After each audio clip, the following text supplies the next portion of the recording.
සුබ දවසක් වේවා කියලා සුපුරුදු ලෙන්ගතුකමින් පිළිගන්නවා මෙගා පවර් ලොතරැයි ප්‍රතිඵල සඳහා.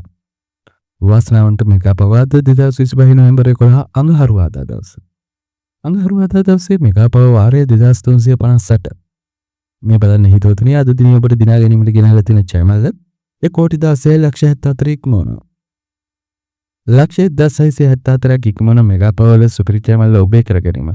අදත් මෙගා පවර් තුලින් ඔබ කරගත යුතු දේ නම් ඔබ කළ යුත්තේ දැන් යන්ත්‍රය තෝරා දුන් තිරේ දිස්වෙන මෙගා පවර් ඉංග්‍රීසි අක්ෂරයේ සුපිරි අංකය සහ අංක 4 ගැලපීමයි. එසේ ගල්පගත්තොත් කෝටි 16ට අධික ජයමල් ඔබේ යතේ ඉංග්‍රීසි අක්ෂරයක අංක 4 තිබුණත් කෝටියක් සුපිරි අංකයක අංක 4 තිබුණත් කෝටියක් දිනා ගැනීමේ අවස්ථාව අද අඟහරුවාදා දිනේ සුපුරුදු පරිදි තියෙනවා. ඒ වගේම මේ අංකයට අංක 2ට අංක 3ට ආදී වශයෙන් ත්‍යාග තියෙනවා. ඉංග්‍රීසි අක්ෂරයත් එක්ක අංක ගැලපුණොත් ත්‍යාග මුදල වැඩි වෙනවා. තෝරා දුන් අංක සහ අක්ෂරය අනුව අද දිනේ සුපිරි ජයමල්ලට උරුමකාරයෙක් හිටපු නැති හින්දා තවදුරටත් ඉහළ යන ජයමල්ලත් එක්කලා හෙට 12 බදාදා දිනේ ප්‍රතිඵල තුලින් හමුවන්න ඔබේ ලයික් එක මතක් කරනවා.